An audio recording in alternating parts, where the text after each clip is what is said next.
European Union leaders are pushing a plan to set up mandatory refugee quotas, but Friday, at least 4 European nations rejected them.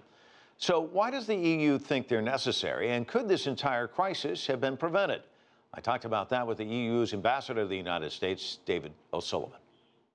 Well, I think the idea behind this proposal is to relieve the pressure on those member states of the European Union who've been in the front line of this refugee crisis, mostly Italy, Greece, with the flows from the Mediterranean, and now Hungary with the new flows through the Western Balkans.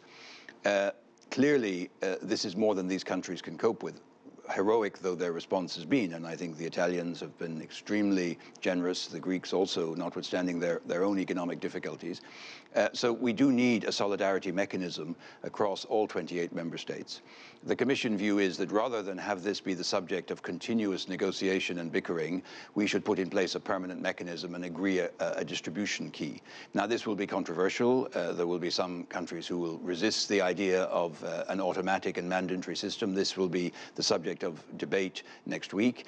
But I hope that as a minimum, we can get agreement on the numbers, and this is increasingly happening. My own country, Ireland, has just come forward and volunteered to take 4,000.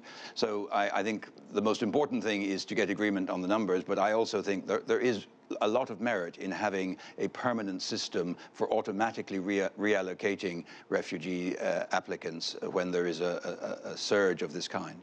I heard someone today referring to this as not unlike an earthquake in California. There are fault lines everywhere. You know the earthquake's coming. You don't know when it's coming. It's not going to be a gradual, slow sort of thing. It's going to be a jolt. And that's what Europe's going through right now. But the difference is you could see this coming. Do you think that there was enough preparation done in advance? Well, to say we could see it coming, I don't know. I mean, a few months ago, this was all conversation. It was all about the Mediterranean. It was all about people drowning at sea.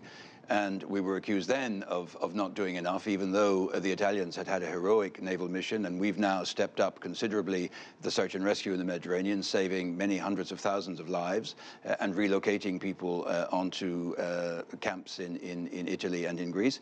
Suddenly, there's a new wave coming through the Balkans, which frankly I don't think people necessarily did see coming.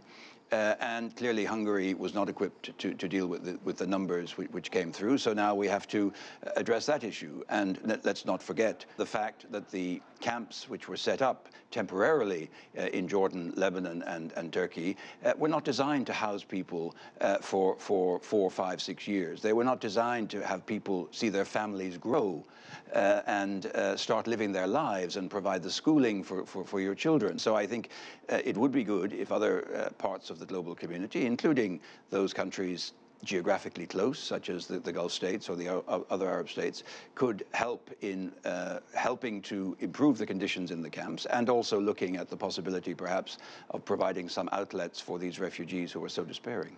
Let me ask you one final question, Mr. Ambassador. We seem to see so much with this crisis. We see nationalism, we see issues of race, religion, and also what the impact might be with the economy. But there are images that are also jumping out at us. Of course, this image of this camera person kicking one, tripping another.